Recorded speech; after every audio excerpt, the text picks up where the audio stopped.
Oh, oh, oh. Tell me why I should believe you. Here's no. Be quiet. Be quiet. You were not locked out. Locked out. No, Honestly, you weren't. when he gave me, and to show the video, I have this. I apologize. I have no excuse. You know what? I am not going to sit here and try to overtalk you because if you keep interrupting me, you're going to be going with my bailiff. You want to know what? You keep it up. What did I tell you? You think I'm kidding? Do you think I'm kidding? And there it is, the classic courtroom rookie mistake. Interrupting the judge. Look, if a judge warns you to stop talking, that's your one and only warning. Keep going, and you're playing with contempt charges. Notice how Judge Simpson immediately puts his foot down. He knows this defendant has no control over his mouth. At this point, the judge isn't just irritated, he's preparing for the circus he knows is coming. Quick question for you guys. If you were the judge, how many interruptions would you tolerate before throwing this guy in lockup for the day? Go ahead. What do you want to say? Last time I was here, I was scared, and I lied to you. Okay. I wasn't honest.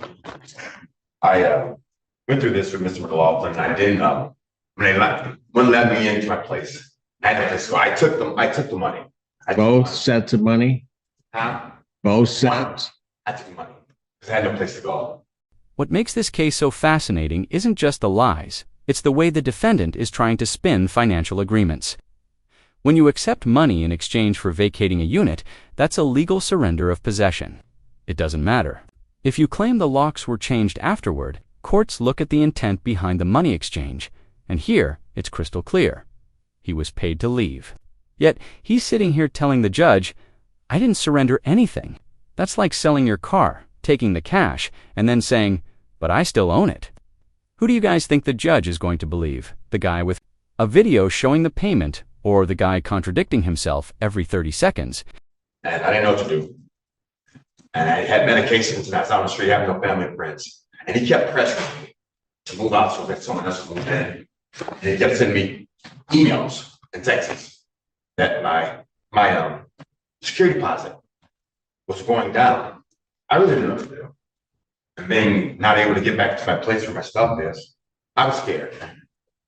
I truly was. And I didn't want to admit that I was afraid or nothing like that. You know, I thought it might make me seem like I'm weak or something like that. I found out that makes me seem like I'm weak by not being honest. And I apologize. Please forgive me. So you voluntarily surrendered the apartment? No, I didn't surrender the apartment. No, I couldn't get back in. They had already locked the doors. I couldn't get in. They're standing there. I couldn't get in. So what are you claiming you lied about? I accepted the $400. Which $400? There's only one. Well, no. My understanding is there's two $400. That's what they're trying to say. Okay, so which $400 did you lie about? A video that they have showing him giving me $400. There's a video from Mr. McLaughlin's agent. Yeah, you took that $400. Yeah. They came down the bottom of the stairs and they gave it to me. Okay. I didn't want it, but. Well, hold on a second. Hold on, Mr. Daniels. So you took that $400, and that was the $400 where you agreed to surrender the unit. No, I didn't agree to surrender anything. Then why were you getting the $400? He told me, the gentleman said, Daryl, listen, you might as well, have a place to stay in. And I agreed with it, the gentleman won't have me one. And I'm like, I'm not signing anything. That's wrong. He's like, yeah. He said, I don't understand. So I was right. Daniels? Yes, sir. There's this meeting that takes place. Yes, sir. You're given $400. Yes, sir. Why did they give you the $400 if it wasn't to relinquish possession of it? I wasn't relinquishing. Here's where the comedy really starts. The defendant admits to taking the $400, but insists he didn't agree to surrender the unit. Think about that. Why else would someone hand you cash? Judges hear this kind of mental gymnastics all the time, and it rarely ends well. What's worse is that by lying in his first hearing, he's already poisoned his credibility. Judges remember, when you waste their time, and once a judge labels you as dishonest, every word you say after that sounds like noise. Honestly, it's painful to watch him dig his own grave here, but admit it, part of you can't look away. Okay. I never agreed to this. Okay. All right. Then why did you take the $400? I didn't know what to do. I had no place to What do you go. mean you didn't know what to I do? had no place to go. And I don't want to stay on the streets. And Mr. Daniel, yes, sir. what you're saying, it doesn't make any sense. I made a mistake. So, you need to start telling the truth. So, I took it because I didn't know I had no place to go. I didn't have no money to get food to eat. I had medications that I had to have. And I didn't know what to do. Daniel, you had a place. They said, so here's what you told me. The door was locked. I was locked out. I didn't have the keys to the place. The locks were changed. I had no way of getting in. And if you show the video properly, even the front door was boarded shut. It was X across with wood. I couldn't get in. The locks were changed and all that. I come around to the back, and there they are standing at the back door, and I'm like, listen, let me in. And here I go. And it's like, I panicked, I was scared, and it's like, no excuse. I do a lot of mental illnesses, mental things, and I thought that they were all coming at me anyway. They had broken into my home while staying there, and the tenants that stayed there, I told Mr. McLaughlin, he's like, so what you want me to do? And I was afraid, honestly.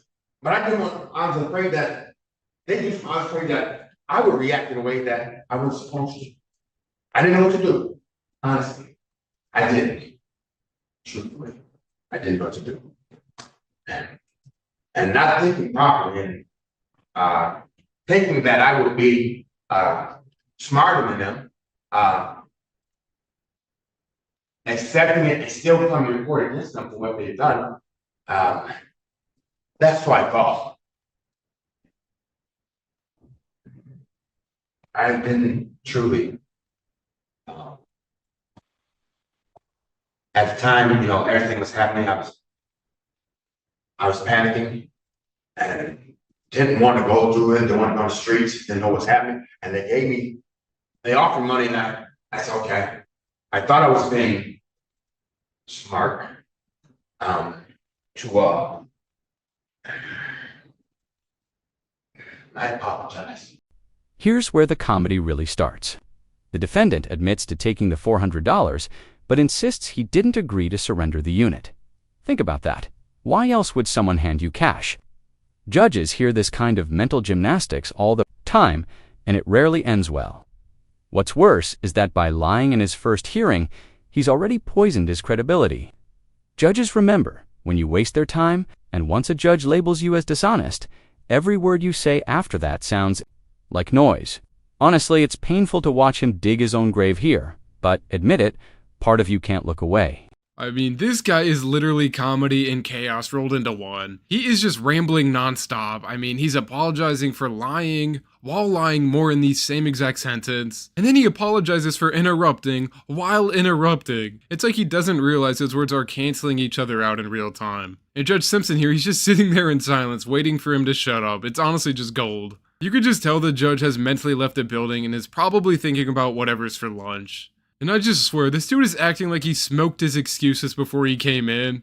The way he talks in circles just makes me feel like I'm watching a glitching video game character. Like, this dude is definitely an NPC. Let me know in the comments if you've ever seen somebody ramble this hard in court, because this dude definitely takes the cake. I didn't know what I was doing. I was very scared. I was trying to be able to come here and tell what they were doing to me that was wrong, because I was already locked out. The locks were already changed. I thought I was sorry. I did. I apologize. Mr. Daniels, what do you want me to do now that it's been determined, well, you've admitted that you've lied? I was already, as I stated, the locks had already been changed. I was locked out. I wanted to be treated fairly, done right. But me, myself, I conducted myself like they did. Well, that's interesting. You want to be treated fairly because, I treated myself. I did. well, I thought- quite frankly, this isn't about you because you came here on the date the hearing was set. Mr. McLaughlin was not here. You told me they had locked you out, Yes. that you could not get back in your Yes, premises yes, and all of that, right? yes, That basically he had resorted to self-help. yes. What that led the court to do was to then set, but now I understand why Mr. McLaughlin was here because you had surrendered the apartment. No, the doors were already locked. The locks were already changed. The locks were already changed. So then I show cause Mr. McLaughlin to come in. He files an answer, he files a response. Yeah. We are back here. You go and get legal services. Yes, Mr. Henry appears. yes, And at that hearing, you continued to maintain that you were locked out yes, yes. and specifically told me that you didn't take the $400. I lied. Oh, I know. We get that you lied, but that you didn't take the $400, that they locked you out, that then there wasn't this period in time afterwards. Yes. They changed You the got locks. community mental health because of that to put you up. So other monies got paid on your behalf. Yes. They did change the locks on the door, Your Honor. I couldn't get in. The locks were changed. I couldn't get in. Tell me why I should believe you. Truly, Your Honor. Not Not telling the truth the first time it came here, you shouldn't. I shouldn't believe understand how you feel. I understand how anything you feel. you are telling me. I understand. do not believe. I understand, but I couldn't go on, after, sit back praying and think about it. And you've been honest with me, you've been fair with me all the time. And I couldn't What I do. tell you no lies. And I had to come tell you today and let you know that. I was just afraid, Your Honor. I was Afraid of what? I don't know, everything. I was locked out and the locks have changed already when they gave me the money. They're already changed. I'm locked out. And I thought I was being, I don't know. I'm supposed to say I was stupid. I won't say anything else, that might say what else can I say. But I was being honest, I'm just, now I am. I lied to you. You know something? Not only did you lie to me, you recall at the last hearing, I had my bailiff put Mr. McLaughlin under oath, and we put you under oath. Yes, sir. Yes, sir. Mr. McLaughlin maintained the same story that he basically had put in his written communication and what he had said. He didn't have everything with him. He said he had a video and wanted to make sure that he could bring it next Mr. week. McLaughlin have not been honest. Oh. Listen, wow, every time I called other people I was trying to move out of Mr. McLaughlin's place because I didn't like it there. You surrendered possession. You surrendered possession of No. the premises. No, sir. Yes, you did. No, sir. Yes, you did. That's why you took the $400. Your Honor, as I stated, the locks were already changed before they gave me that. The locks were already changed. I don't believe you. This is the turning point of the case. The judge flat out says, you admitted you lied. That's devastating. In any legal proceeding, credibility is everything. Once you admit to dishonesty in open court, you've basically set fire to your own testimony. From here, nothing the defendant says can be trusted, and you can feel the judge's patience running out. It's like watching a teacher realize a student is handing in a copied assignment. The judge doesn't even have to prove the rest. The defendant just discredited himself for the entire hearing. I know you would. That's why I have to tell you the truth. The locks are already changed. You know something? Here's Video, no. show you the video. First, be quiet. Pardon? Be quiet.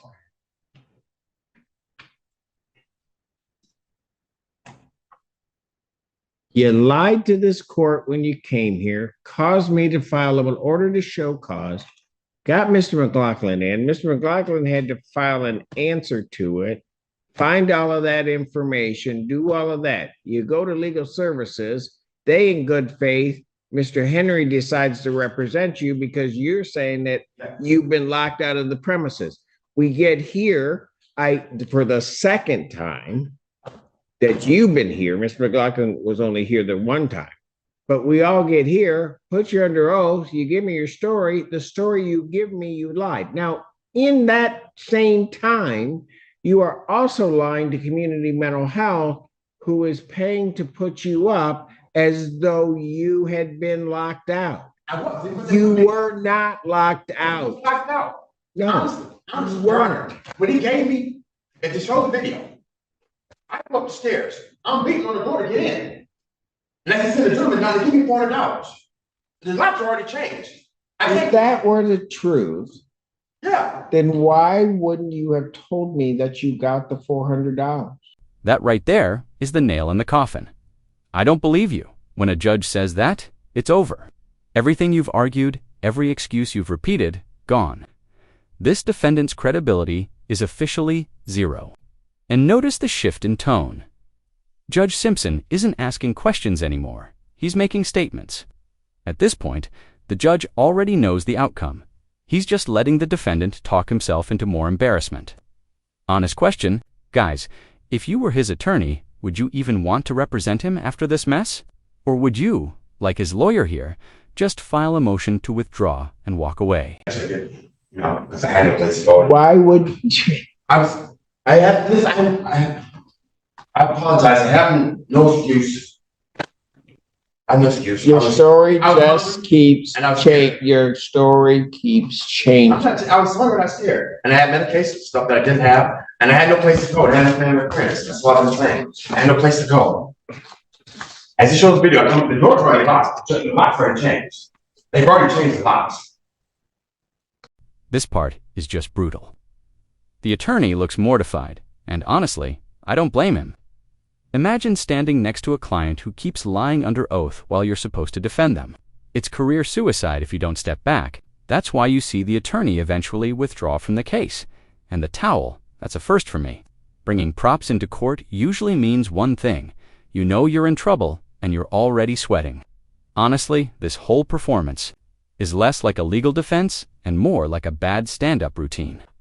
The landlord is just sitting pretty right now, watching this self-destruction unfold. The locks have already changed. And that gentleman come down and give me $400. The locks have already changed on the door. I couldn't get in. Good. You tell me everything you want to tell me. That's all. Because I don't want you to ever say I didn't give you a chance to tell me. I told you everything. The locks are already changed on the door. When he came down, he gave me the $400, sir. And I don't believe And you. I took it. And I don't believe you. I think that what happened here is you took the $400, voluntarily moved, which also then makes sense with what Mr. McLaughlin was saying and what he has in writing, that he agreed. You know what? I am not going to sit here and try to overtalk you, because if you keep interrupting me, you're going to be going with my bailiff. Am I clear? Yes, sir. I'm not in an aggressive position. I'm not being that way. So I'll leave it if you want me to.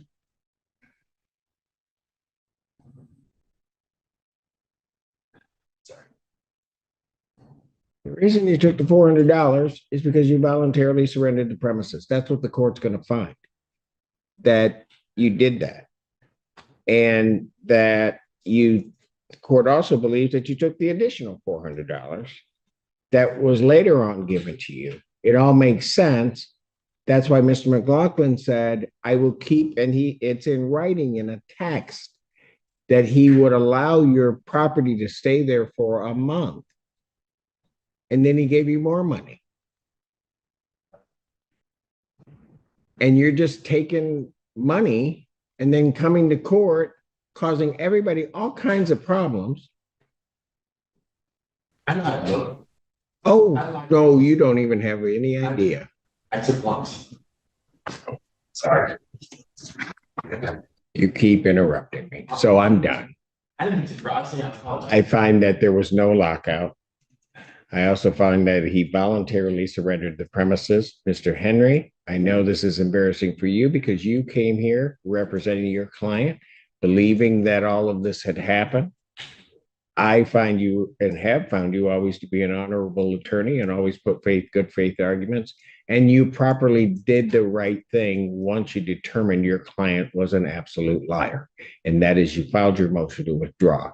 So prior to entering what I'm entering, I'm going to grant your motion to withdraw, find that it's surrendered. This case is dismissed, but you are entitled to possession of the premises.